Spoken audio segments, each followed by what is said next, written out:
জুমার দিনে জুমাবারে কিয়ামত অনুষ্ঠিত হবে। যেদিন সূর্য পূর্ব দিক থেকে না উঠে পশ্চিম দিগন্তে থেকে উঠবে, সেই দিন হবে জুমার দিন। জুমার দিনে সূর্য পশ্চিম দিগন্ত থেকে যখন উদিত হবে, সেই দিন হবে কিয়ামতের দিন। কিয়ামতের ঘটনা ঘটাবার জন্য রব্বুল আলামিন একজন বিশেষ ফেরেশতা বানিয়েছেন। সেই ফেরেশতার নাম হলো ইসরাফিল।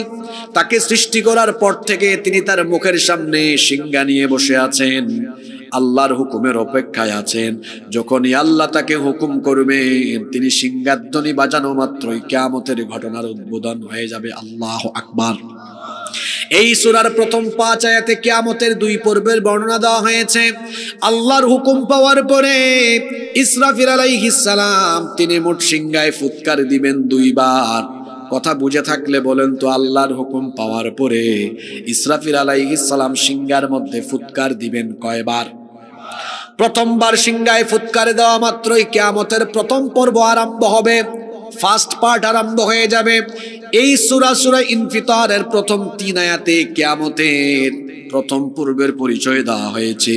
ইসরাফিল আলাইহিস সালাম যখন সিংহায় ফুৎকার দিবেন, তখন অবস্থা কি হবে আল্লাহ তাআলা বলছেন, ইদাস সামাউন ফাতারাত ওয়া ইযাল কাওয়াকিবুন তাসারাত ওয়া ইযাল বিহারু ফুজ্জিরাত। আল্লাহু আকবার। ইদাস সামাউন ফাতারাত, যখন আসমান দীর্ণ বিদীর্ণ টুকরা টুকরা আসমান যখন ফেটে যাবে, ইসরাফিল আলাইহিস সালামের সিংহার সেই ফুৎকার এতটা ভয়াবহ, এতটা বিপজ্জনক হবে যে একটা সিংহার ফুৎকারে আসমান ফেটে টুকরা টুকরা হয়ে যাবে। আল্লাহু আকবার। আমাদের মাথার উপরে যে আকাশ আছে, আল্লাহ তো একটা আকাশ বানান নাই, আসমান আল্লাহ বানিয়েছেন মোট 7টা। জোরে বলেন কয়টা? এজন্য আল্লাহ তাআলা বলেছেন, আল্লাযী খালাকা সাবআ সামাওয়াতিন তিবাকা, তিনি স্তরে স্তরে 7 আসমান বানিয়েছেন। আর এই আকাশের বিশালতা পৃথিবীর কোনো মানুষ জানে না। আপনার গ্রামে থেকে আপনি মাথা উঁচু করলে নীল আসমান দেখবেন।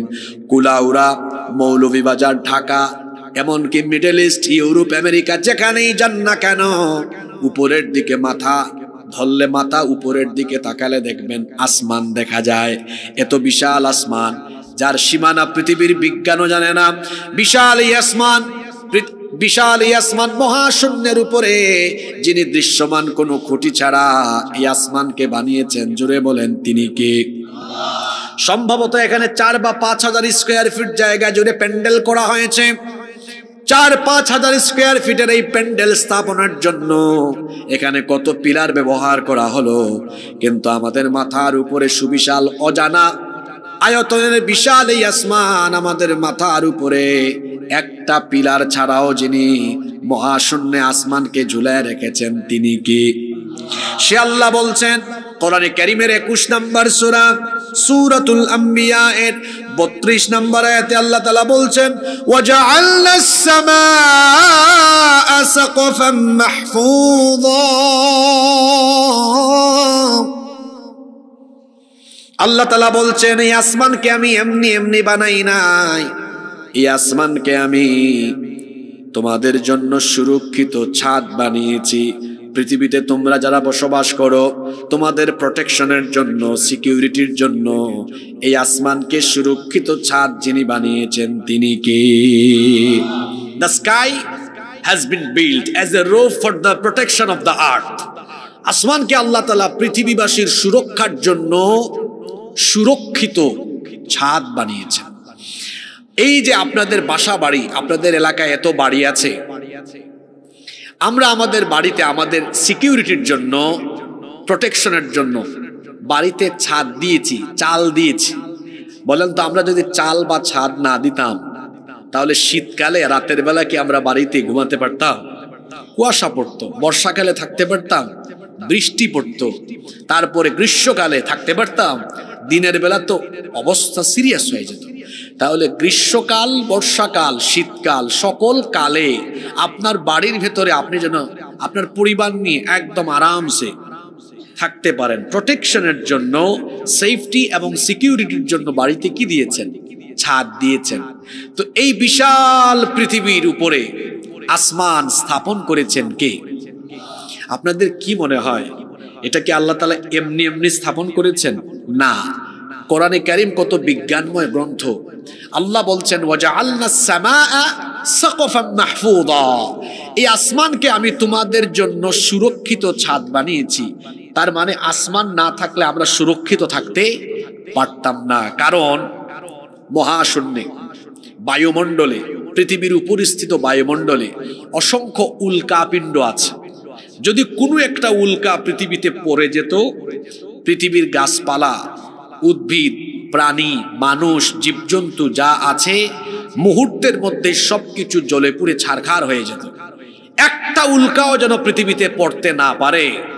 আল্লাহ তাআলা আসমানকে আমাদের জন্য সুরক্ষিত ছাদ বানিয়েছেন।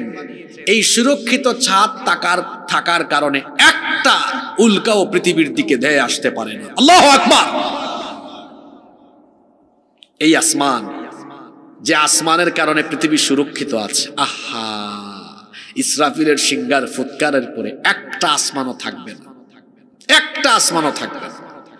ইয়াউমা নাতাউইস সামাআ কাতাইয়িস সিজিল্লি লিল কুতুব, কিতাবের পৃষ্ঠাকে যেমন এইভাবে গুটিয়ে ফেলা হয়, সাতটা আসমানকে আল্লাহ তাআলা গুটিয়ে তার কুদরতির ডান হাতে নিয়ে একটা আছাড় মেরে সবকিছু লন্ডভন্ড করে দিবেন। আল্লাহু আকবার।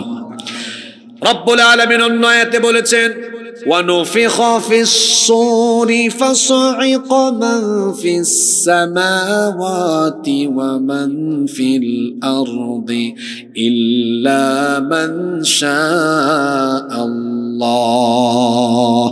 যখন ইসরাফিল সিংহায় ফুৎকার দিবে, আসমান সমূহ আর জমিনে যা আছে, আল্লাহ যাদেরকে চাইবেন তারা ছাড়া সবকিছু লন্ডভন্ড ধ্বংসস্তূপে পরিণত হয়ে যাবে।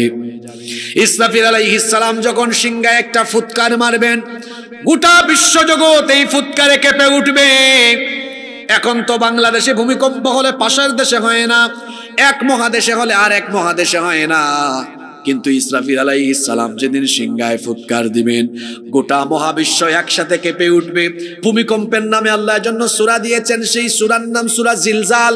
সেই সূরার প্রথম আয়াতে আল্লাহ বলেছেন ইযা যুলজিলাতিল আরদু জিলজালাহা, যখন পৃথিবীকে প্রবলভাবে প্রকম্পিত করা হবে, এমন ভাবে গোটা পৃথিবী কেঁপে উঠবে, এই যে আকাশের দিকে মাথা উঁচু করে দাঁড়িয়ে থাকা পাহাড়গুলো তুলার মতো উড়ে যাবে। আল্লাহ সূরা কারিয়ার মধ্যে বলেছেন ওয়া তাকুনুল জিবালু কাল ইহনিল মানফুশ, দুনা তুলার মতো এগুলো উড়ে যাবে। সূরা মুজাম্মিলে আল্লাহ বলেছেন ইয়াউমা তারজুফুল আরদু ওয়াল জিবালু ওয়া কানাতিল জিবালু কাসীবাম মাহিলা, পাহাড় সহ এই পৃথিবীকে ঝাঁকুনি দেওয়া হবে, আর এই পাহাড়গুলো বালুর মতো উড়ে যেতে থাকবে। আসমান একটার উপর আরেকটা লন্ডভন্ড হয়ে, দীর্ণ বিদীর্ণ হয়ে এক আসমানের উপর আরেক আসমান পড়ে যেতে থাকবে। আল্লাহু আকবার। ইসরাফিলের সিংহারে ফুৎকারের পরে পরিস্থিতি কত জটিল হবে আল্লাহ পরের আয়াতে বলেছেন ইদাস সামাউন ফাতারাত وَإِذَا الْكَوَاكِبُ انتَثَرَتْ وَإِذَا الْبِحَارُ فُجِّرَتْ।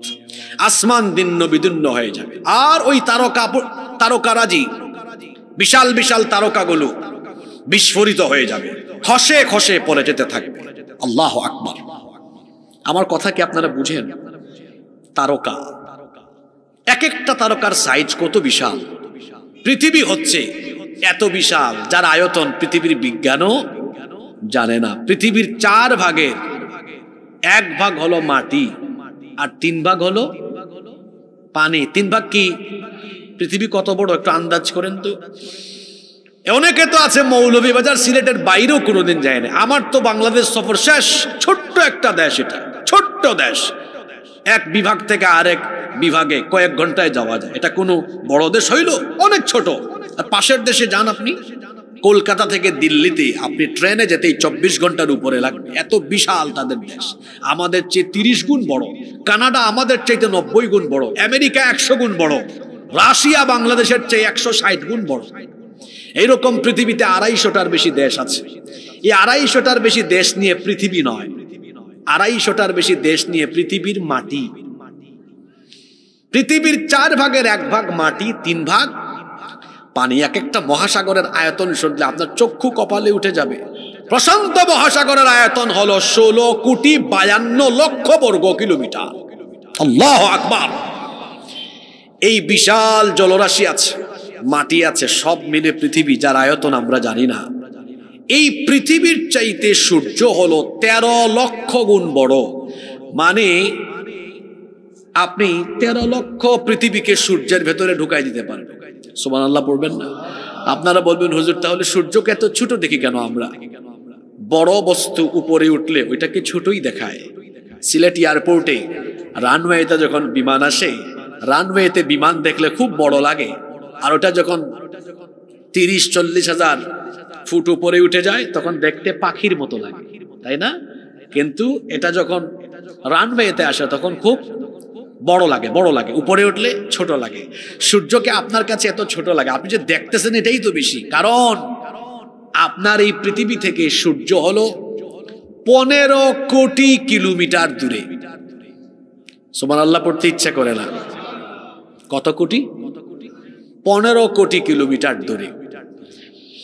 এই সূর্য হলো পৃথিবীর চাইতে 13 লক্ষ গুণ বড়। এই যে সন্ধ্যার পরে মাগরিবের পর থেকে আসমানে আকাশে কিছু তারা দেখতেছেন না, এই তারাগুলো দেখা যায় আরো ছোট, কিন্তু আসলে কি সাইজ ছোট না। এক একটা তারকা কত বড়, অ্যাস্ট্রোনমি ম্যাগাজিন তথ্য বের করেছে। অ্যাস্ট্রোনমি ম্যাগাজিনে বলা হয়েছে বিজ্ঞানের সর্বশেষ প্রাপ্ত তথ্য অনুযায়ী বিজ্ঞানীরা এখনো পর্যন্ত যে তারকা পর্যন্ত পৌঁছাতে পেরেছেন, ওই তারকা মানে এর বাইরে তারা এখনো যাইতে পারেন নাই।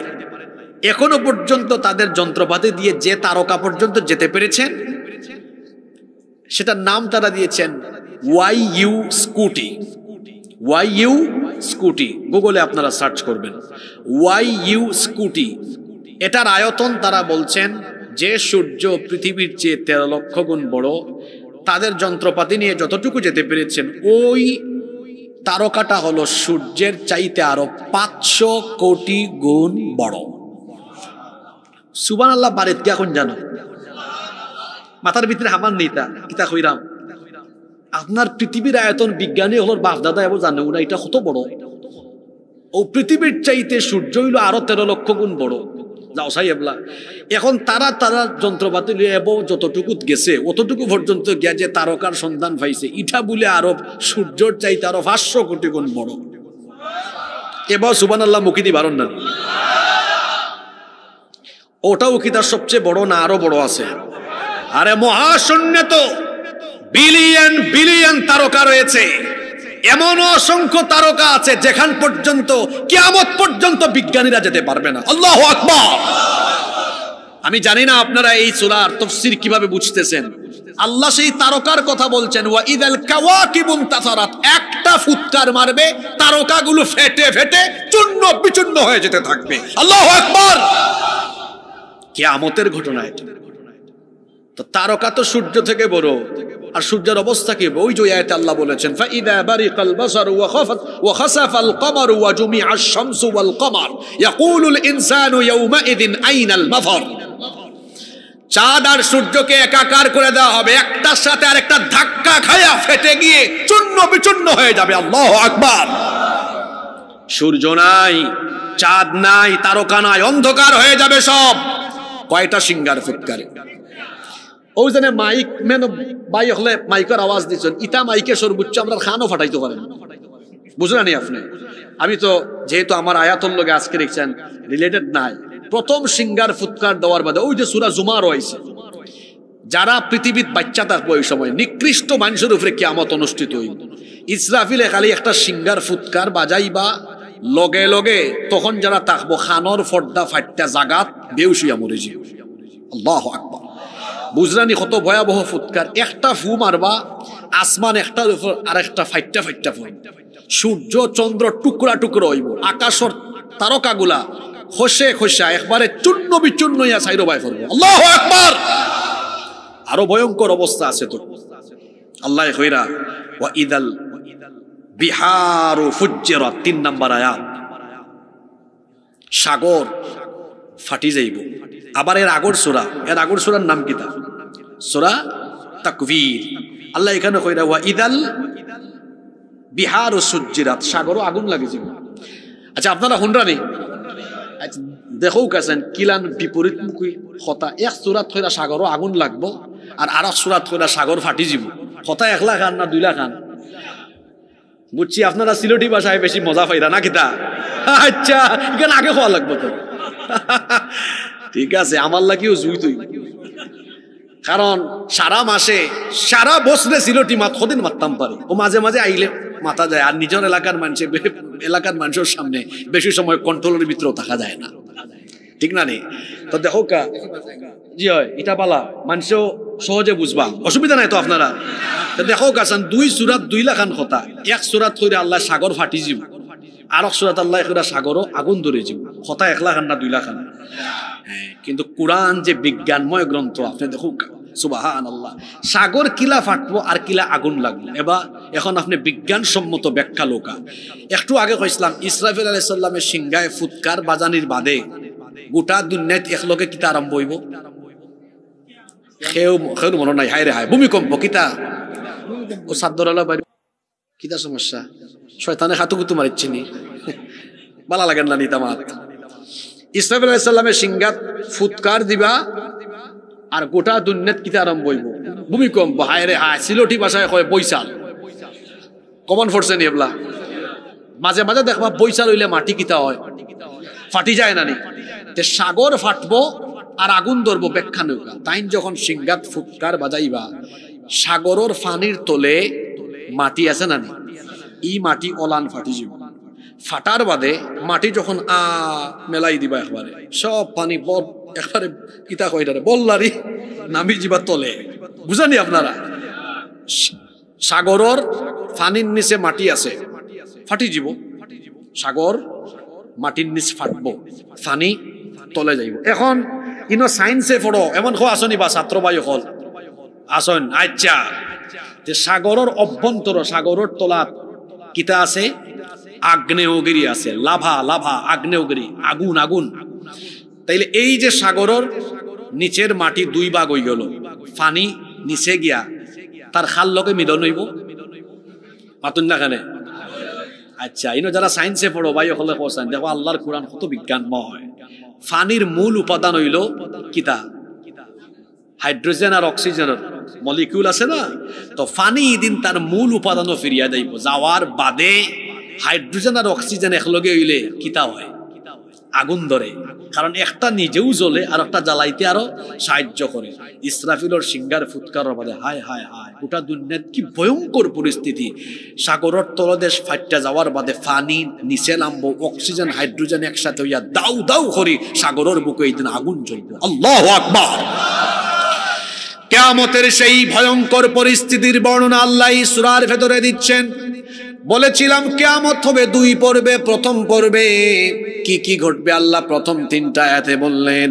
ইদাস সামাউন ফাতারাত, যখন আসমান দীর্ণ বিদীর্ণ হয়ে যাবে। ওয়া ইদাল কাওয়াকিবুন তাফারাত, তারকাগুলো খসে খসে পড়ে যাবে। ওয়া ইদাল বিহারু ফুজ্জিরাত, আর যখন সাগরের অভ্যন্তর ফেটে গিয়ে সাগরের মধ্যে আগুন ধরে যাবে। গোটা দুনিয়া এইভাবে শেষ হয়ে যাবে। আসমান জমিন লন্ড ভন্ড চূর্ণ বিচূর্ণ মেসাকার হয়ে যাবে, কিছুই থাকবে না। এত সুন্দর আসমান, এত সুন্দর জমিন, এত সুন্দর গাছপালা, নদ নদী, খাল বিল, পাহাড়, সমুদ্র, কিছুই থাকবে না। সবকিছু ধ্বংস হয়ে যাবে, কেবলমাত্র একজন থাকবেন, তিনি কে? এজন্য আল্লাহ বলেছেন কুল্লু মান আলাইহা ফান ويبقى وجه ربك ذو الجلال والإكرام। সবকিছু ফান হয়ে যাবে, ক্ষয় হয়ে যাবে, লয় হয়ে যাবে, কেবলমাত্র যিনি থাকবেন। গলার আওয়াজ বড় করে বলেন, তিনি কি? সব ধ্বংস হয়ে যাবে, কিচ্ছু থাকবে না। আল্লাহ ইসরাফিল আলাইহিস সালামকে ডেকে বলবেন, হে ইসরাফিল, তুমি এবার দ্বিতীয়বার তোমার সিংহায় ফুৎকার বাজিয়ে তোমার দায়িত্ব শেষ করো। ইসরাফিল আলাইহিস সালাম এবার দ্বিতীয়বারের মতো সিংহায় ফুৎকার মারবেন। কিয়ামতের দ্বিতীয় পর্ব আরম্ভ হবে। তিনি যখন দ্বিতীয়বার ফুৎকার মারবেন, দ্বিতীয় পর্ব কিভাবে শুরু হবে? আল্লাহ তাআলা কোরআনে কারিমে সূরা জুমারে বলেছেন, সুম্মা নুফিখা ফীহি উখরা ফাইযা হুম কিয়ামুন ইয়ানযুরুন। অতঃপর সিংহায় যখন আবার ফুৎকার দেওয়া হবে, মানুষ কবর থেকে দাঁড়িয়ে যাবে, হাসরের ময়দানের দিকে যাবে। আল্লাহ সূরা ইনফিতারের 4 নম্বর আয়াতে জন্য বলেছেন, ওয়া ইদাল কুবুরু বু'থিরাত। আর যখন কবরকে খুলে দেওয়া হবে, ইসরাফিল আলাইহিস সালাম যখন সিংহার মধ্যে দ্বিতীয়বার ফুৎকার মারবেন, এই রাউতগাঁও এলাকায় যে গোরস্থান আছে, সারা পৃথিবীর কবরস্থানের উপরের মাটি সরে যাবে, ঠাস ঠাস করে কবরের মাটি সরে যাবে, কবরগুলো খুলে যাবে, মানুষ কবর থেকে সেদিন উঠতে থাকবে। আমি আপনি সবাই উঠবো। কি করে আপনারা উঠবেন শুনেন। এখন তো শীতের দিন হওয়ায় কত ভারী ভারী সোয়েটার পরে এসেছেন, ব্লেজার পরে এসেছেন, সুতার তৈরি কাপড় পরিধান করে এসেছেন, কিন্তু কিয়ামতের দ্বিতীয় পর্বে দ্বিতীয়বার সিংহায় ফুৎকারের পরে সবাই যখন কবর থেকে উঠবে, কোন পরিস্থিতিতে উঠবে? আল্লাহর নবী বলেছেন, ইহশারুন নাসু ইয়াউমাল কিয়ামাতি হুফাতান উরাতান গারলা। সেদিন মানুষ খালি গায়ে উলঙ্গ অবস্থায়, কোনো কাপড় চোপড় থাকবে না, নগ্ন পদে খালি পায়ে খতনাবিহীন অবস্থায়, উলঙ্গ অবস্থায় কবর থেকে উঠে হাসরের ময়দানের দিকে দৌড়াতে থাকবে। আম্মা জান আয়েশা রাদিয়াল্লাহু আনহা এই কথা শুনে বললেন, ওগো আল্লাহর নবী, যদি মানুষ উলঙ্গ হয়ে হাসরের ময়দানে যায়, কবর থেকে যদি মানুষ খালি গায়ে উঠে হাসরের ময়দানে গিয়ে জমায়েত হয়, সেদিন কি আমার শরম লাগবে না? সেদিন কি আমার লজ্জা লাগবে না? আল্লাহর নবী তখন বললেন, আয়েশা গো শোনো, সেই দিনটার পরিস্থিতি এত জটিল হবে, আকাশের ওই সূর্য যা 15 কোটি কিলোমিটার দূরে, সেই দিন মানুষের মাথার একেবারে নিকটে চলে আসবে। গুনাহগারদের মাথার চান্দি ফেটে মগজ উতরে উতরে গলে গলে গলে গলে বেয়ে বেয়ে পড়তে থাকবে। জমিন তামায় পরিণত হয়ে যাবে। পিপাসার যন্ত্রণায় কাতর হয়ে মানুষের মুখের ভেতর থেকে জিহ্বাটা বের হয়ে কুকুরের মতো নাভিস্থল পর্যন্ত ঝুলতে থাকবে। গুনাহগারেরা তাদের গুনার পরিমাণ অনুযায়ী ঘামের মধ্যে সাঁতরাতে থাকবে। কঠিন সেই পরিস্থিতিতে কবর থেকে উঠে মানুষ নফসি নফসি জিকির করে আল্লাহর হিসাব থেকে বাঁচার জন্য। আল্লাহর ভয়ে সেদিন যে মাথাটা নিচের দিকে দিয়ে পেরেশান হবে, আল্লাহর ভয়ে মাথা তোলার সাহস কেউ করতে পারবে না। আল্লাহু আকবার! কি বিভৎস পরিস্থিতি! কিয়ামতের দ্বিতীয় পর্ব যখন আরম্ভ হবে, কবর থেকে উঠে উঠে মানুষ হাসরের ময়দানে যেতে থাকবে। হাসরের ময়দানে যখন মানুষ দাঁড়িয়ে যাবে, আল্লাহ আবার সবার হাতে হাতে এক একটা আমলনামা ধরায় দিবেন। পৃথিবীতে আপনি যা করেছেন সব হিসাব না হবে, সবকিছু সামনে দেখবেন, রেকর্ড হয়ে আছে। এজন্য আল্লাহ পরের আয়াতে বলেছেন, আলিমাত নাফসুম মা কদ্দামাত ওয়া আখারাত। মানুষের জীবনের আগের পরের সব জিনিস তাকে জানিয়ে দেওয়া হবে। জন্ম হওয়ার পর থেকে মৃত্যু পর্যন্ত পৃথিবীতে যত সুকর্ম করেছেন, যত কুকর্ম করেছেন, সব কিছু আপনার সামনে দিয়ে দেওয়া হবে। প্রথম 5 আয়াতে আল্লাহ তাআলা কিয়ামতের 2 পর্বের বর্ণনা দিলেন। প্রথম পর্বে দুনিয়া সহ গোটা বিশ্ব জগৎ ধ্বংস হবে। দ্বিতীয় পর্বে মানুষ কবর থেকে উঠে হাসরের ময়দানে দাঁড়াবে। কথাগুলো বুঝে থাকলে বলেন তো দেখি, আমরা এসেছিলাম আল্লাহর কাছ থেকে, ফিরে যাব আবার কার কাছে? আসতে বলবেন না, জোরে বলেন, কার কাছে? প্রথম 5 আয়াতে আল্লাহ কিয়ামতের বর্ণনা দিয়ে আপনাদের সবাইকে এবার আল্লাহ প্রশ্ন করছেন, বান্দারে তুমি যেহেতু আমার সামনে একদিন হাজির হবে, আমার সামনে দাঁড়াবে, তো তোমার কাছে আমার জিজ্ঞাসা হলো, ইয়া আইয়ুহাল ইনসানু মা গররাকা বিরাব্বিকাল কারীম। হে মানুষ, মা গররাকা বিরাব্বিকাল কারীম, কোন জিনিস তোমাকে তোমার মহান রব সম্পর্কে গাফেল করে ফেললো? কোন জিনিস তোমাকে ধোঁকায় ফেলে দিল? আমি তোমাকে বানালাম, সৃষ্টি করলাম আমার কাছে, তুমি আবার ফিরে আসবে। একদিন আমার সামনে দাঁড়িয়ে তোমাকে বিচারের সম্মুখীন হতেই হবে। তাহলে বলো, এই দুনিয়াতে তুমি কার ধোঁকায় পড়ে আমার সাথে নাফরমানি করো, অথচ আমি তোমার এমন রব? আল্লাহ পরিচয় দিলেন, আল্লাযী খালাকাকা ফাসাওয়াকা ফাআদালাক ফি আইয়ি সূরাতিন মা শাআ রাক্কাবাক। কি করে আমার সাথে নাফরমানি করো, কি করে আল্লাহর সাথে নাফরমানি করেন? তিনি আপনাকে সুন্দর করে সৃষ্টি করেছেন, সুঠাম এবং সুসামঞ্জস্যপূর্ণ করেছেন, যেমনটা চেয়েছেন তেমনটা আকৃতি দিয়েছেন। আজকে আজান হয়, আপনি নামাজে যান না, আল্লাহর আইন মানেন না, আল্লাহর সাথে নাফরমানি করেন, মোবাইল ফোন দিয়ে জিনা ব্যভিচারের সাগরে ডুব দিয়ে আছেন। সারাটা দিন আল্লাহর সাথে কেমনে নাফরমানি করেন, সে আল্লাহ বলছেন, বান্দারে তুই কেমনে আমার সাথে নাফরমানি করিস? অথচ একেবারে 0 কেজি থেকে আজকে 60-70 কেজি তোকে আমি আল্লাহ বানিয়েছি। তুই কি জানিস না একটা সময় তুই কিছুই ছিলি না? সূরা ইনসানের প্রথম আয়াতে আল্লাহ বলছেন, হাল আতা আলাল ইনসানি হিনুম মিনাদ দাহরি লাম ইয়াকুন শাইআম মাযকুরা।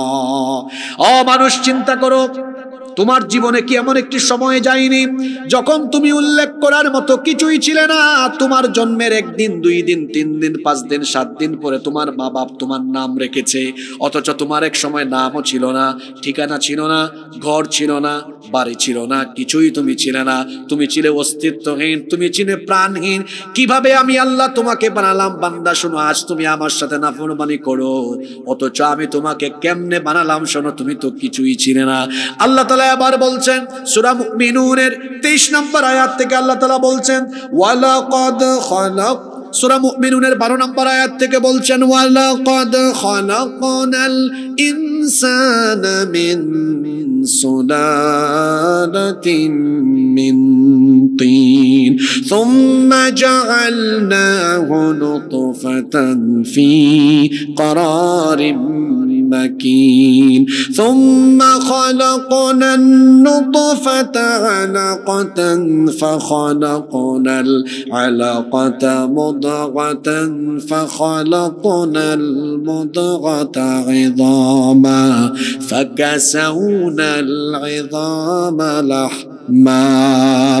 অবশ্যই আমি তোমাদেরকে মাটির নির্যাস থেকে সৃষ্টি করেছি। পুরুষের স্পাম আর মহিলাদের অভাব, এই দুটোকে একত্রিত করে 1 ফোঁটা নাপাক পানিকে তোমার মায়ের জরায়ুর ভেতরে সুরক্ষিত জায়গায় আমি রেখেছি। তুমি এত বড়াই করে, এত অহংকার করে, তাকাব্বুরে ভরা তোমার জীবন, অথচ এমন 1 ফোঁটা নাপাক পানি থেকে আমি আল্লাহ তোমাকে বানানো আরম্ভ করেছি, যেই নাপাক পানি বের হয়ে গেলে মানুষের উপর গোসল ফরজ হয়ে যায়। আল্লাহ বলছেন তুমি কতটা দুর্বল শোনো, খুলিকাল ইনসানু দাইফা, মানুষকে বড় দুর্বল করে বানানো হয়েছে। আল্লাহ তাআলা বলছেন মাত্র 1 ফোঁটা নাপাক পানি তোমার মায়ের জরায়ুর ভেতরে আমি সুরক্ষিত জায়গায় রেখে দিলাম। তোমাকে আমি দেখো 7 মাস, 8 মাস, 9 মাস, 10 মাস তোমার মায়ের পেটের ভেতরে কিভাবে আমি আল্লাহ তোমাকে বানালাম। এখন তো আল্ট্রাসাউন্ড আছে, মায়ের পেটে বাচ্চার বয়স যখন 1.5 মাস, 2 মাস হয় কত গ্রাম ওজন এটা জানা যায়।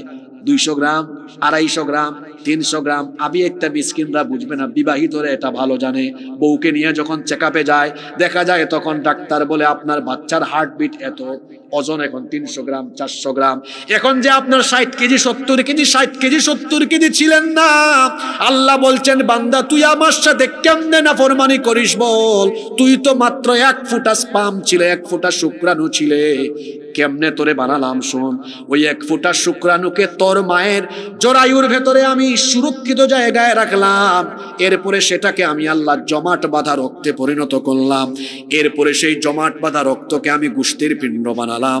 অতঃপর সেই গোশত পিণ্ডকে বড় একটা হাড্ডিতে রূপান্তর করলাম। তারপরে সেই হাড্ডির উপরে গোশতের পোশাক পরালাম। তখনও পর্যন্ত তোর চোখ, নাক, ঠোঁট, কান, হাত, পা কিছুই ছিল না, এক টুকরা মাংস আর হাড্ডি তুই ছিলে। এরপরে আমি আল্লাহ আমার পছন্দ মতো ফি আইয়ি সূরাতিন মা শাআ রাক্কাবাক, তোর নাক তোর মার মতো না বাপের মতো, তোর চোখ তোর মা না তোর বাপের মতো, তোর ফেস কাটিং তোর দাদা না নানার মতো হবে। আমি আল্লাহ যেরকম চেয়েছি এইরকম একটা ফেস কাটিং দিয়ে, চক্ষু, নাক, কান, ঠোঁট, হাত, পা সবকিছু দিয়ে তোর মায়ের পেটের ভেতরে আমি আল্লাহ তোকে সুন্দর করে বানিয়েছি। তখনও তোর ওজন কিন্তু বেশি না, দিন যায় তোর ওজন বাড়ে, 1.5 মাস 2 মাস তোর ওজন না 100 গ্রাম 150 গ্রাম, মাসের পর মাস যায় 10 মাস পর্যন্ত তোর মায়ের পেটের ভেতরে। এখন তো মোবাইল ফোনে অ্যাপস বের হয়েছে, সুরক্ষা অ্যাপস, এইটা ওইটা নানান অ্যাপস, মহিলারা এগুলো প্রেগন্যান্সিতে ব্যবহার করে। 200 গ্রাম 300 গ্রাম 500 গ্রাম 700 গ্রাম 900 গ্রাম 1000 1500 2000 এইরকম করে তোমার ওজন বাড়তে বাড়তে তোমাকে তোমার মায়ের পেটের ভেতরে আমি আল্লাহ কতদিন রাখলাম শোনো। আল্লাহ সূরা হজের মধ্যে বলেছেন ওয়া নুকিরু ফিল আরহামি মা নাশাউ ইলা আজালিম মুসাম্মা, নির্দিষ্ট একটা সময় পর্যন্ত তোমার মায়ের পেটের ভেতরে রাখলাম। এরপরে আমি আল্লাহ কি করলাম শোনো, সুম্মা নুখরিজুকুম তিফলা, তারপরে 2.5 3 3.5 4 5 কেজি ওজনের ছোট্ট একটা বাচ্চার সাইজে তোমার মায়ের পেটের ভেতর থেকে বের করে এই দুনিয়ার আলো বাতাস দেখিয়েছেন কে?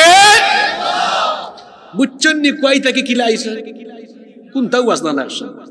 এখন কত বাপরে বাপ, 55 60 70 80 কেজি কি জাত ফ্যাট 90 কেজি, হাই বাপরে বাপ আসরানি আপনারা, হায় রে হায়, 80 আই কেলা হোক আছে।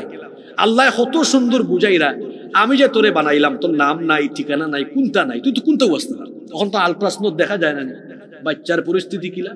আল্লাহ কইরা ও যে 1 ফুটা না পাক পানি থাকি বান্দা, আমি তোমারে মায়া করি বানাইছি, বানাইয়া তোমারে তোমার মার পেটের ভিতর থেকে বাইর করছে, বাইর কইরা এর বাদে দেখো হায় রে হায়, তোমারে খেউ খাওয়াইবার খেউ নাই। তুমি যখন আইসো দুনিয়া তোমার তো ভাষাও নাই, আব্বা খাইতাম আম্মা খাইতাম হইতেও পারো না। আমি আল্লাহ কিতা করছি, তুমি দুনিয়ায় তাওয়ার আরো আগে তোমার মার বুকর মাঝে আমি আল্লাহ তোমার লাগি খানা বানায় রাখছি। সুবহানাল্লাহ, আল্লাহর কত রহমত। ছোট্ট একটা বাচ্চা সে যদি দুধ পান আরম্ভ করে আর যদি গ্লাস থাকি জেলা ফানি বাড়য় ওলান যদি দুধ সে খাওয়া আরম্ভ করে, তাইলে তার গলাত আটকে যেতে পারে অথবা তার সমস্যা হইতে পারে। বর্তমান চিকিৎসা বিজ্ঞানী হলে কইরা আল্লাহ কি আল্লাহ মার স্তনের মাঝে মোট 32টা ছোট ছোট ছিদ্র বানাইছেন। সুবহানাল্লাহ, এত খুব আরাম করি বাচ্চা দুধ পান করতে পারে। আল্লাহ কইরা এইভাবে তোরে আমি দুধ পান করাইলাম, তোর দাঁত লাগবো, তুই তো অ্যাপ্লিকেশন দিছ না, বরাবর আল্লাহ আমারে দাঁত দেও, মাছ মাংস খাইতাম, যখন টাইম হয়েছে আমি দিছি, তোমার না চাইতে দিছি, এভাবে তুমি বড় হইছো, তুমি বালেক পর্যন্ত আমি ফেরেশতারে না করছি কোনটা লিখো না। এরপরে বালেক হওয়ার বাদে তোমার লাগে আমার বিধান কার্যকর করে দিছি। ও বান্দা, তোমারে আমি মায়া করি বানাইলাম, তোমারে খাওয়াইলাম, আমার দেওয়া অক্সিজেন, আমার দেওয়া নিয়ামত তুমি ভোগ করলাই, আমার ইবাদত করো না, নামাজ নাই, ইবাদত বন্দেগি নাই, হারাম পথে কামায়, আর যত অন্যায় অপরাধ আছে সবটা করেন। আল্লাহ জিকাইরা মা গররাকা বিরাব্বিকাল কারীম, তুমি আমারে খাও, কোন জিনিস তোমারে ধোঁকা দিয়া আমার ইবাদতটাকে তোমারে দূরে রাখলো, তুমি এখানে আমার নাফরমানি করো। যুবক মানুষ তুমি, আমি আল্লাহ নিষেধ করছি বিবাহ বহির্ভূত আরাম রিলেশন হইরো না, তুমি ও বাড়ি হো বাড়ির ফুরিন তোরে ফোনে সাতাও, তুমি মোবাইল আতো লইলেও অশ্লীল ভিডিও দেখো, তুমি মোবাইল আতো লইলেও তোমার চরিত্র বিধ্বংসী সব কাজ তুমি করো, চকুর জিনা আরম্ভ করো। আজ বেশিরভাগ যুবক ফাইন নষ্ট হইরা মোবাইলের অপব্যবহার কইরা কইরা রাত 3টা 4টা পর্যন্ত তারা মোবাইলও তাহাজ্জুদ করে, 3টা 4টা পর্যন্ত হজাক থাকে, ফজরের নামাজ পড়ে না, ঘুম থাকি উঠে 11টা 12টার সময় সকালে নাস্তা করে না। যারা সকালে নাস্তা করে না ইতার ফেট হইল গ্যাসের কারখানা, ইতার হেড অফিসও ঠিক থাকে না, আর সমাজ নষ্ট করেন যেন বই ইনো বুঝাতো কিতা হয়। আপনারা আশীর্বাদ লাগে হয়েছে না কিতা, বাস্তব কথা এগুলা। যার ঘুমোর অভ্যাস ঠিক নাই, তার খাদ্যাভ্যাস ঠিক নাই, এর জীবন উল্টা পাল্টা। আর তোমরা যে আসলাই জোয়ান ফাইন, তোমরা দেখলো তোমার মায়া লাগে। তোমার তান গালর দুই পাশ ইনো তাকতো আছিল গুস্ত, ই গু শিকশন গিয়ে হামাই গেছে 8 সিফার ভিতরে। আর 8 এমন লাগান লাগে উহে ফরি যান। বুড়া মানুষ লেখে এনার্জি আছে তার নাই, দেখবা এখকুর গাল কিলা হামাইছে, শক্তি নাই, এনার্জি নাই। তার এনার্জি থাকতো কিলা, তার যৌবন তো নষ্ট ওর সিফায় সাফায়। মোবাইল দিয়ে তার যৌবন শেষ, এরপরও আসে, লজ্জা শরম নাই। রাতের বেলা আপনি মোবাইল হাতে নিয়ে দরজা বন্ধ করে দিয়ে কি করেন আপনার বাবা জানে না, মা জানে না। আপনি যে পর্নোগ্রাফিতে আসক্ত, আজ যুব সমাজ পর্নোগ্রাফিতে এডিক্টেড হয়েছে। গুগল শরীফে গিয়ে পর্নো সাইট তালাশ করে, ইউটিউবে গিয়ে নাটক সিনেমা দেখে, কানের মধ্যে ইয়ারপড হেডফোন লাগিয়ে তারপরে শুনে। কেউ জানে না সে কি শুনে, কেউ জানে না সে কি দেখে। ও আমার যুবক ভাইয়েরা, কেউ যেটা জানেন না, কেউ যেটা দেখে না, সেটা দেখেন কে? সেটা জানেন কে? আপনার অন্ধকার রুমের ভেতরে সারা রাত আপনি কি করেন কেউ না জানলেও যিনি জানেন তিনি কে? সেই আল্লাহর কোনো ভয় আপনার অন্তরে নাই। আল্লাহ আপনাকে বলছেন, আমি তোমাকে এত সুন্দর করে বানালাম, আমার দেওয়া নেয়ামত তোমাকে ভোগ করালাম, তুমি নামাজ আদায় করো না, তুমি আমার হুকুম মানো না। এই যে নামাজ, নামাজের কথা আমি সব জায়গায় বলি, আরে আমাদের নামাজের কোনো খবর নাই। আল্লাহ নবীর সময় মসজিদ ছিল কাঁচা, উপরের ছাদ ছিল খেজুর পাতার ছাউনি, নিচে কোনো দামি টাইলস, দামি কোনো কার্পেট ছিল না। মসজিদ ছিল কাঁচা কিন্তু মুসল্লি ছিল পাকা।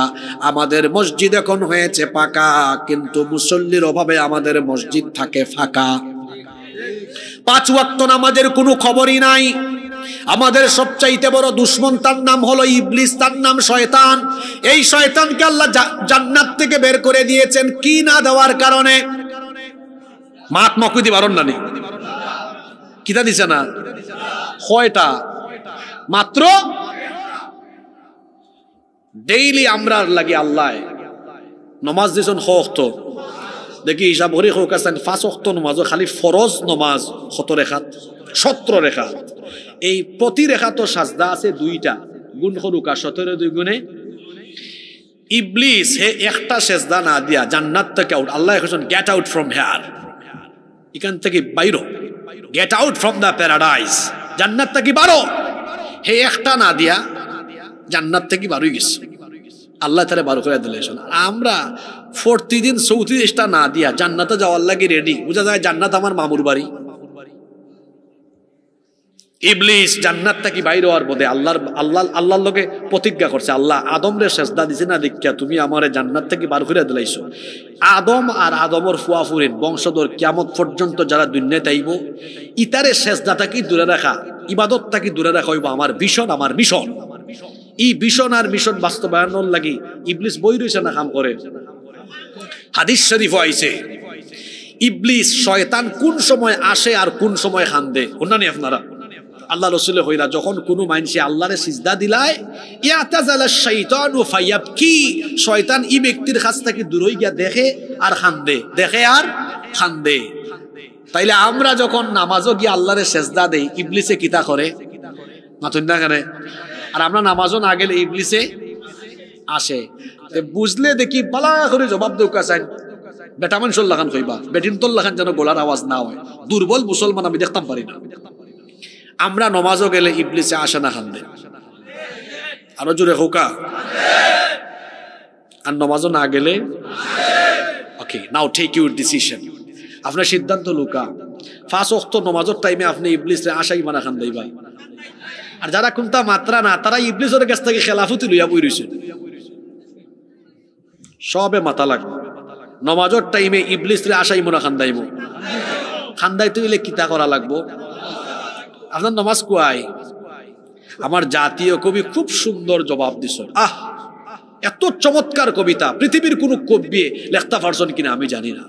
কিভাবে আমাদের সমাজের মানুষের নামাজ কাজা হয় তিনি বলছেন, ঘুমাইয়া কাজা করেছ ফজর, তখনও জাগনি যখন জোহর, হেলায় খেলায় কেটেছে আসর, মাগরিবের ওই শুনিয়া যান, এখনো জামাতে হওরে শামিল, এখনো এর সাথে আছে স্থান। বাজিছে দামামা বাদ্রে আমামা, শির উঁচু করি মুসলমান, দাওয়াত এসেছে নয়া জামানার, ভাঙা কেল্লা উড়ে নিশান। আল্লাহু আকবার। এত সুন্দর কবিতা পৃথিবীর কোন কবি লিখতে পেরেছে বলে আমার মনে হয় না। কিভাবে আমাদের 5 ওয়াক্ত নামাজ যায়। আবার শুনেন, ঘুমাইয়া কাজা করেছ ফজর, তখনও জাগনি যখন জুহর, হেলায় খেলায় কেটেছে আসর, মাগরিবের ওই শুনিয়া যান, এখনো জামাতে হওরে শামিল, এখনো এর সাথে আছে স্থান। বাজিছে দামামা বাদ্রে আমামা, শির উঁচু করি মুসলমান, দাওয়াত এসেছে নয়া জামানার, ভাঙা কেল্লায় উড়ে নিশান। আপনার ফজরের নামাজ যায় কিনা ঘুমাইতে ঘুমাইতে শরীর ফুলাইলা একবারে। ওই যে নামাজ ছাড়ি দিলা আপনি, জোরের আগ পর্যন্ত বাচ্চা থাকবা, গ্যারান্টি আসেনি? কেমন করে ঘুমাও তুমি, কেমন করে ঘুমাও তুমি, ফজর করে কাজা,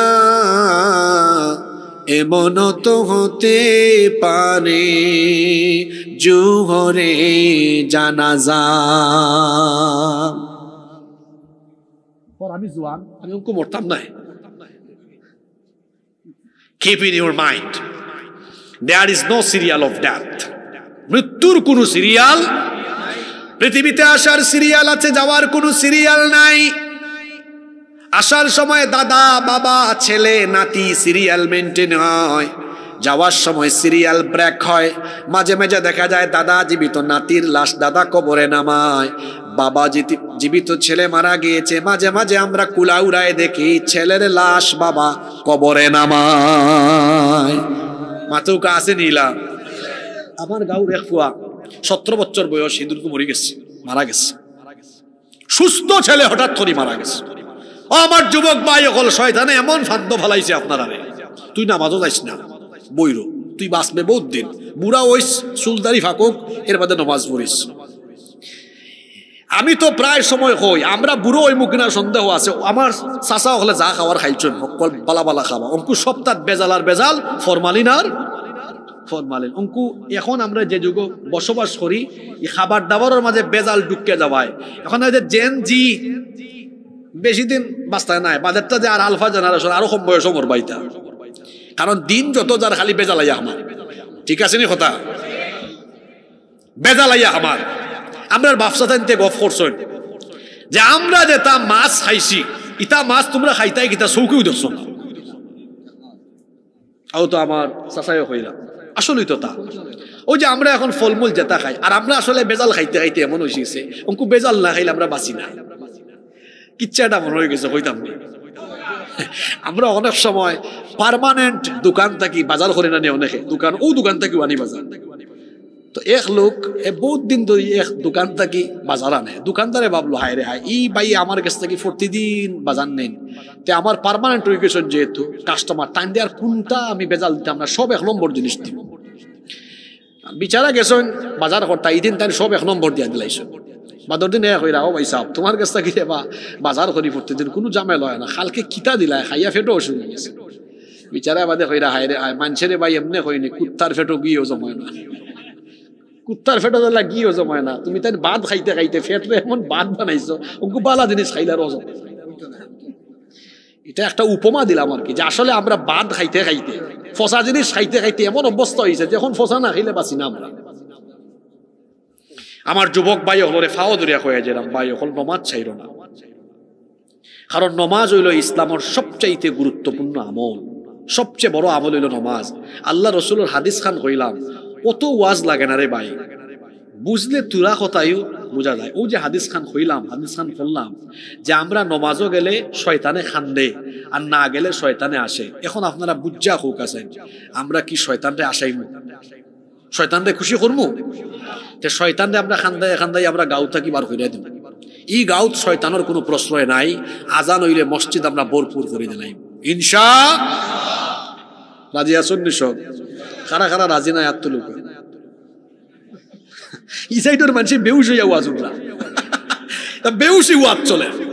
অনেক জায়গার নাম দিছি ওয়াজের নাম দিছি আমি বেহুশ ওয়াজ মাহফিল, মানে হুজুরে মাত্রা বেউসর লাগান আর সুতা হলে হুন্ডা বেউসর লাগান। ইলা বেউসি ওয়াজ অনেক গাউত হয়। এখন বেউসি ওয়াজ হয় কিলা বুঝবা কিলা, ওয়াজর বাদে মানুষের জিগাই বাচ্চা হুজুরে কোন বিষয়ে ওয়াজ করছে, আনা ও হুজুরে জিগাই বাচ্চা হুজুর ইলা আমরার বহুত হুজুর হল আছেন 1 ঘন্টা কিতা এখন কোন বিষয় ইসার ট্যাং বগির ট্যাং হকলতা মিলাইয়া ওয়াজ জগা খিচুড়ি ওয়াজ আছে না নিলা। আমরা তো একটা সূরা থেকে আরম্ভ করছি, কোন সূরা নাই আয়াত নাই, খতমিল হবা খতমিল, এটার নাম আমি দিছি বেউস ওয়াজ। হুজুরে বেউস হইয়া মাত, হুজুরে কইবা হুজুর কিতা নিয়ে ওয়াজ বলে হকলতা মিলাইয়া দাইলে চাইলে খিচুড়ি। আর শ্রোতা হলে কইবা ওয়াজ থাকি 12 বার ওবা কিতা ওয়াজ না 1 ঘন্টা কই আরে বাপ রে বাপ হুজুরে যে ওয়াজ ফাটাইল চলে পারে বলে কিতা ফাটাইছ যে সুন্দর কণ্ঠ বলে কিতা শুনছে ওয়াজের বিষয় কিতা কই খেজা না কিতা ই ওয়াজের নাম আমি দিছি বেউসি ওয়াজ। কিতা ওয়াজ আমি অবাস্তব কথা কইছি, ইলা বেউসি ওয়াজ হয় না, বহুত গাঁত দেখবা বেউস ওয়াজ চলে, হুজুরে চিল্লাইতে চিল্লাইতে বেউস আর শ্রোতা হলে টিক টিক টিক কইয়া বেউস, বাদে ওয়াজের কোনো আগামাতা বেউস হইয়া ওয়াজের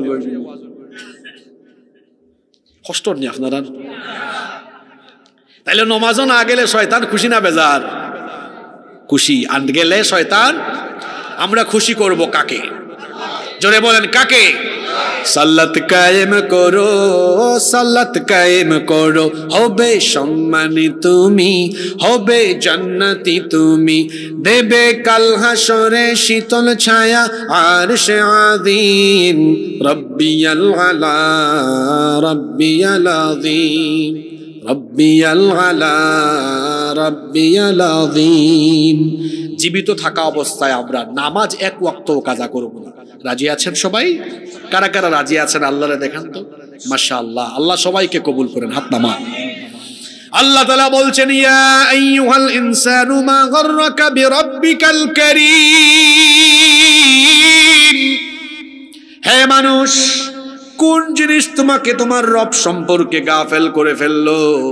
এত সুন্দর করে আমি তোমাকে সৃষ্টি করলাম, আমি তোমাকে নেয়ামত দিলাম, আমার দেওয়া নেয়ামত, আমার দেওয়া রিজিক বুক করে তুমি বেঁচে আছো। কি করে তুমি আমার সাথে নাফরমানি করো? কি করে তুমি আমার সাথে অবাধ্যতা পোষণ করো? কি করে তুমি আমার হুকুম আহকাম লঙ্ঘন করে কি করে তুমি গুনাহ করো? ও বান্দা, এর কারণ হলো আখিরাত কিয়ামত যে আছে এটা মনে প্রাণে তুমি হয়তো উপলব্ধি করো না।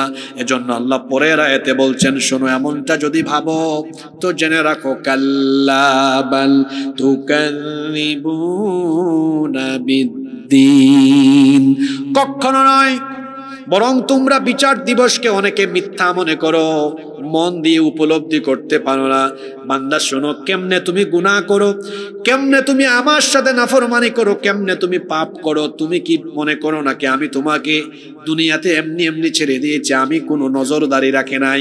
আফা হাসিবতুম আন্নামা খালাকনাকুম আবাসান ওয়া আন্নাকুম ইলাইনা লা তুরজাউন, মানুষ কি মনে করেছে নিরর্থক তাদেরকে সৃষ্টি করা হয়েছে, তারা কি আমার কাছে আসবে না?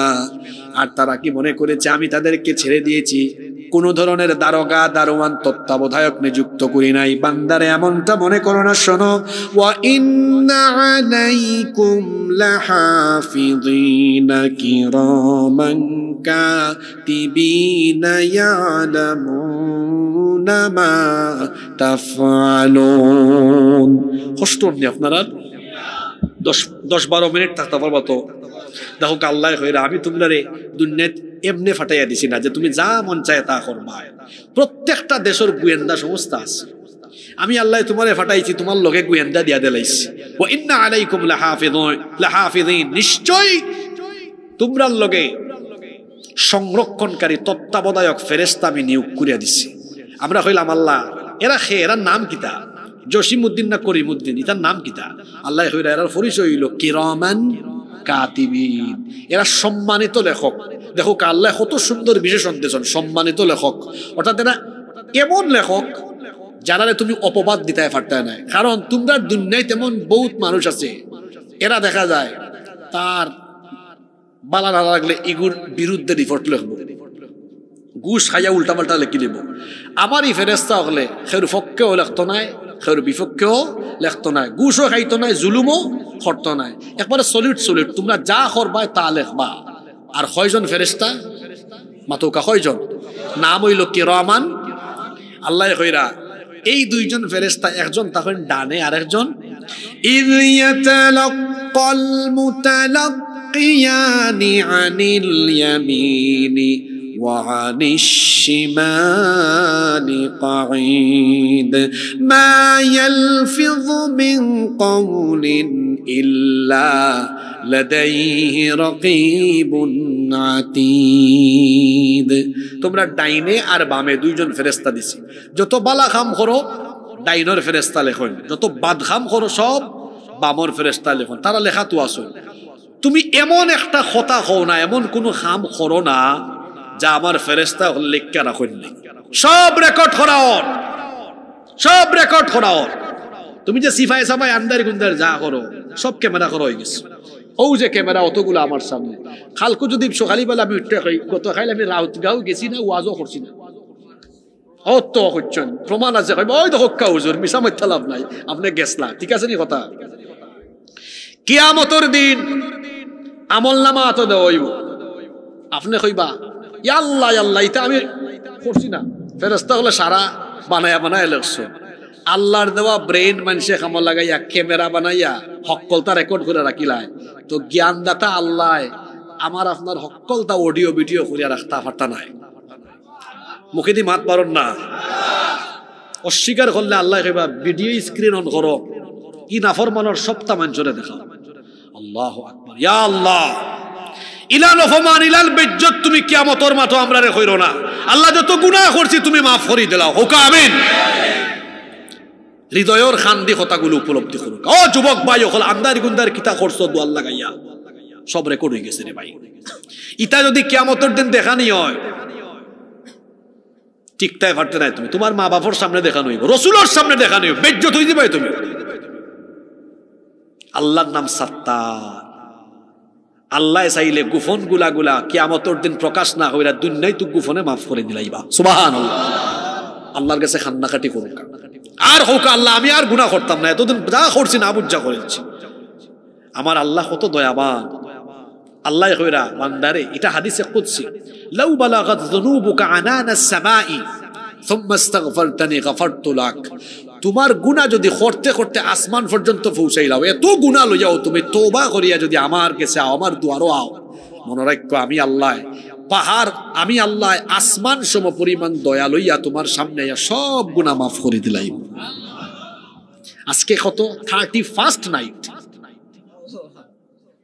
31st, কত লুচ্চামি বদমাইশি সারা পৃথিবী তৈব।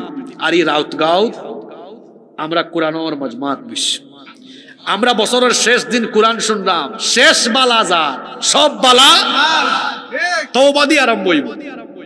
হ্যাঁ নাচের গার, নাচতে নাচতে কোনো যে মরি যাবে এর কোনো গ্যারেন্টি আছে নি? জোরে হোকা গ্যারেন্টি আছে নি? কনসার্ট সেদিন শুনলাম সিলেট আলিয়ার মঠো মৌলানা ডক্টর এনায়েতুল্লাহ আব্বাসী সাহেব আইসলা ওয়াজ করতা, ইবা স্টেডিয়ামও কনসার্ট। হায় রে হায়, আমি তো ফোরের দিন শুনিয়া অবাক। আমিও তো সিলেটের সন্তান, আমি বড় লজ্জা পাইছি। শাহজালাল রহমতুল্লাহ আলাইহির কবরের পাশে শাহজালালের মাটিত এই ধরনের কনসার্ট চলবো। শাহজালাল রহমতুল্লাহ আলাইহির রুহানি সন্তান এখন থাকতে তো এটা হওয়ার কথা নাই, তাও ওয়াজর মাইক বন্ধ কইরা গান চলবো। যুবক ভাই ওখানে কইরাম, শাহজালাল রহমতুল্লাহ আলাইহির এই পবিত্র মাটিত এই ধরনের কোন নাচ গান বাজনা আমরা করতে দিতাম না। আল্লাহু আকবার, ইসলাম ইসলাম জিন্দাবাদ জিন্দাবাদ, শাহজালালের তলোয়ার।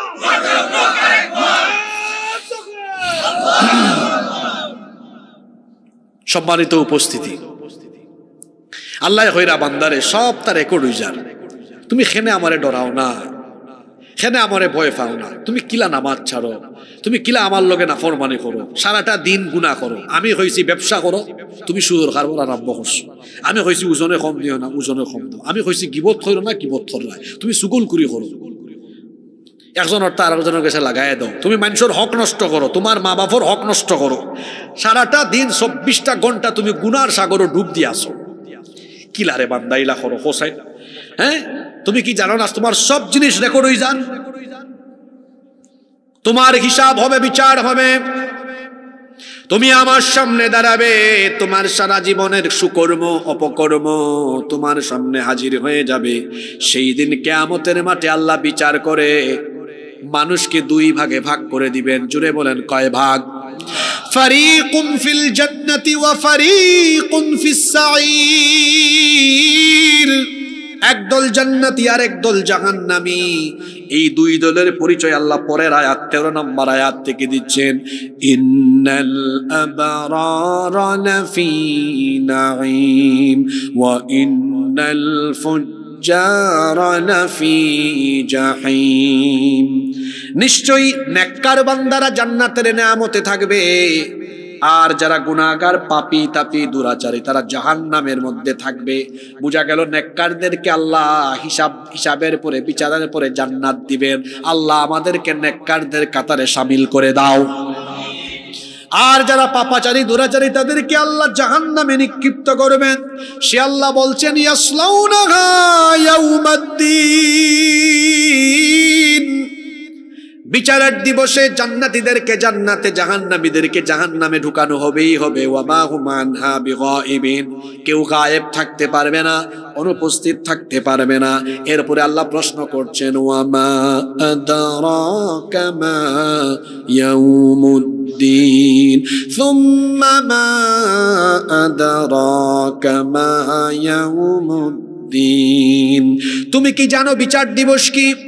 ও নবী আপনি কি জানেন বিচার দিবস কি? আল্লাহ প্রশ্ন করে আল্লাহ নিজেই জবাব দিচ্ছেন। সেই দিনটা হলো এমন কঠিন দিন, ইয়াউমা লা তামলিকু নাফসুন লিনাফসিন শাইআ ওয়াল আমরু ইয়াউমা ইযিন লিল্লাহ।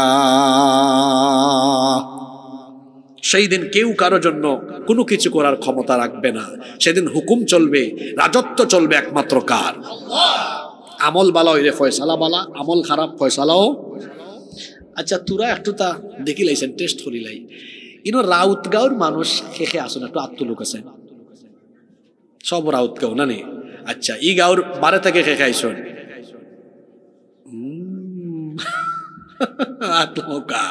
তাহলে এই গাঁওর মানুষ ওয়াজও বেশি না বারা গাঁওর মানুষ ওয়াজও বেশি? ফাটাফাটি আছে নাকি? তাই না বেশি ফাটাফাটি, বুঝছেন না? নেই মানে মানুষ দলে দলে বাগ হওয়া, মসজিদ বাগ করা।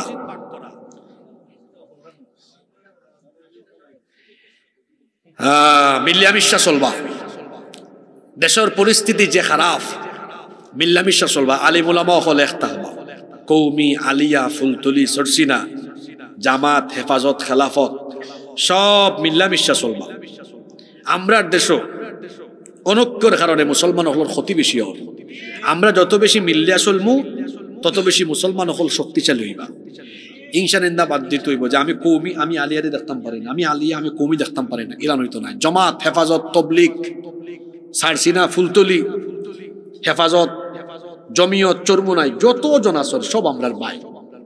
আমরা মিল্লা বিশ্বাস চলবো, এলাকার মাঝে কোনো বিভেদ আমরা গটাইতাম না। খেরে আমরা মুসলমান হল যদি আলাদা আলাদা হয়ে যাই তে ইসলাম বিরোধী হলে আমরার মাথা খাটাল তৈয়া, খাটাল তারা ভাঙ্গা খাইব, আমরা খালি চাইয়া চাইয়া দেখবো। আর আমরা যখন এক থাকবো তখন এই সুযোগ কেউ পাইতো নাই। ও যে গত 15টা বছর কি আলিয়া, কি কৌমি, কি জমাত, কি হেফাজত, কোনো দলের হুজুর বাদ গেছে। ফয়লা যখন সাইদ হিসাবে ধরা হইল তখন আমরা অনেকে চুপচাপ আসলাম, মনে করছি না আমরা দলর নাই, যেসাটা উগদেন চুপচাপ বই রয়েছি। এখন বাদে দেখি দেখো কা আমরা নিজে নিজে কৌমি আলিয়া বাক করি, আর ইসলাম বিরোধী হলে তারা বাক করে না। তারা মৌলানা মামুনুল হক রে না যে জেলো রাখে, আমির হামজার একই জেলো রাখে। ঠিক আছে নি কথা?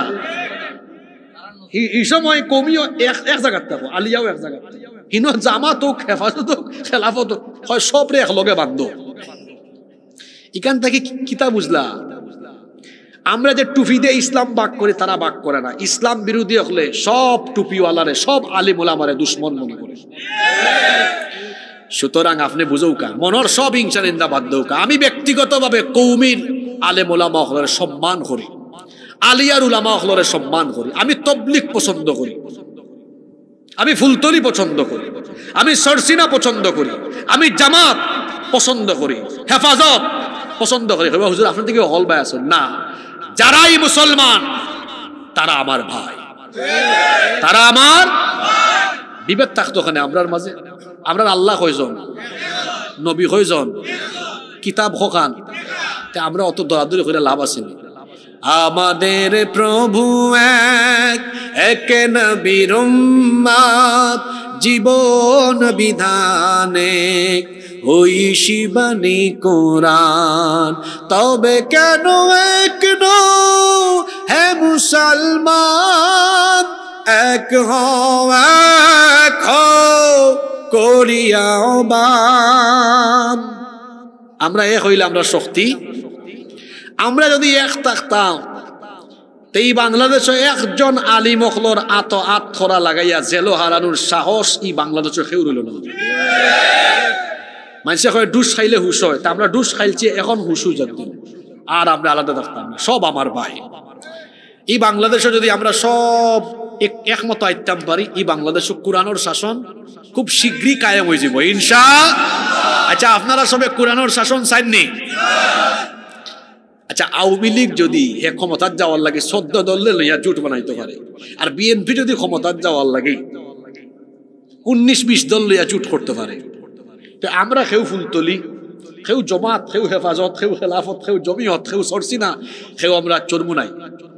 আচ্ছা, হকলরে জিকাউ, আচ্ছা আপনারা সবে কোরআনের শাসন চাইন? আমার বিশ্বাস সবে চাইন, সবে চাইন না নেই?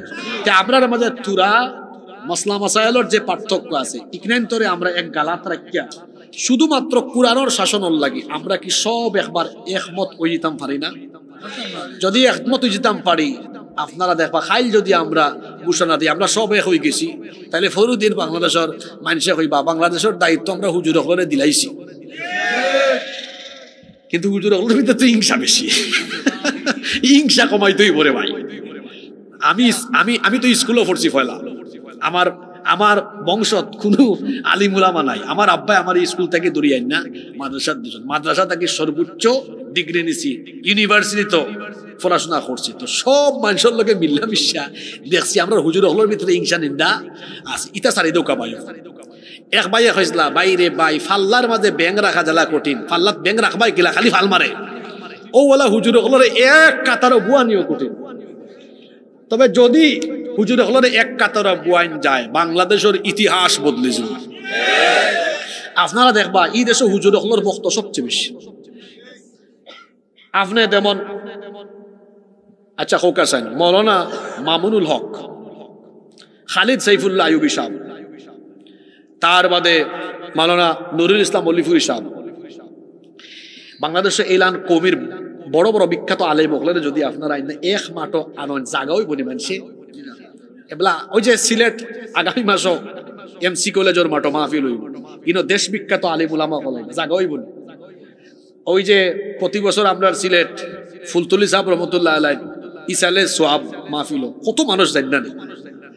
সারসিনাত যাইবা দেখো মানুষ আর মানুষ, ফুরফুরাত যাইবা মানুষ আর, হাটাদারি মাদ্রাসাত গিয়া তো হায় রে হায় মানুষ আর।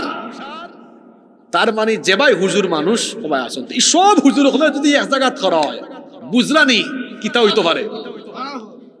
কারণ শয়তান আইয়া আমরা এমন ভাবে অনৈক্যর মাঝে রাখতো স্যার, আর ইসলাম বিরোধী হল তো আসুন দুশ্মনিত যে হুজুর হলে এক হইতে দিও না, কারণ হুজুর হলে এক হয়ে গেলে আমরা শেষ। আর আমরা হুজুর হলে বুঝিলাই একবার আমরা খেনে একজন আর একজন তাকি দূরে যাইতাম। সব আমরার ভাই, সব আমরার ভাই। আর আমরা যারা মাহফিল ওয়াজ নসিহত করি বিভক্তির কথা যেন আমরা না হই, সব আমার ভাই। জমাত, হেফাজত, খেলাফত, জমিয়ত, ফুলতলি, সরসিনা, যারাই মুসলমান সব আমার ভাই। আমরা সব যদি ঐক্যমত হয়ে যেতাম পারি, এই বাংলাদেশে কোরআনের শাসন কায়েম হয়ে যাব ইনশাআল্লাহ। সুতরাং আমি আপনার কাছে অনুরোধ করব, আমরা কোনো বিভেদ নাই, আমরা ঐক্য চাই। সব রাজি আছেন নি? আজকে সূরা ইনফিতারের আলোচনা আমরা করছি, এখান থেকে সবচেয়ে বড় শিক্ষা কিতা আমরা কয়েকটা পয়েন্ট হইয়া তার বাদে শেষ করবো। কষ্টই জানি আপনারা, আমরা আলোচনার বাদে দোয়া করে উঠবো, মুনাজাত করে যাইব আজকে ইনশাআল্লাহ। প্রথম কথা হইল আমরা এই জীবন শেষ হয়ে যাব একদিন, কিয়ামত হইব। ওই যে আমরা বেনমাজি হয়ে গেলাম বাইরে, আপনার নমাজ ছাড়লা আমার ভাই সাউকা ছাড়তে ছাড়তে ছাড়তে ছাড়তে একদিন তো এই জীবন শেষ হয়ে যাব, শেষ হয়ে যাব না। আল্লাহর সামনে দাঁড়াইবা। ই ওয়াজ আপনারাও জানেন, আল্লাহ ফয়লা আপনার কাছ থেকে কোন আমলের হিসাব নিবা হোক আছেন খেনে বেনামাজি হইতা আমি আপনার আর ফাও দূরে হইয়া দিলাম আল্লাহর ওয়াস্তে নমাজ ছাড়বা না পারবার ইনশাআল্লাহ। 2 যেহেতু পরকালও আমরা আল্লাহর সামনে দাঁড়াইমু এর লাগে আমরা আল্লাহর বিধানের বিপরীত কোনো কাম করতাম না ইনশাআল্লাহ। 3 নম্বর আমরা গোপনে কোনো গুনাহ করতাম না কারণ খারে গোপন রাখবো আমরা হোক আছেন 2 জন ফেরেশতা আমরা লগে আসুন না নাই আসুন না আর আল্লাহ তো দেখরা আল্লাহ সব জানেন আমরা গোপনে কোনো গুনাহ করতাম। 4 নাম্বার জান্নাতে যাওয়ার একটা আমলও আমরা ছাড়তাম না ইনশাআল্লাহ।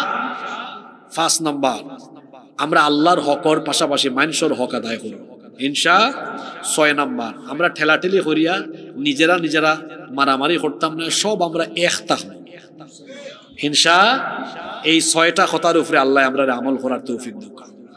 মাহফিল কমিটির সম্মানিত সভাপতি সাহেবের কথা থাকলে আমরা শুনবো না থাকলে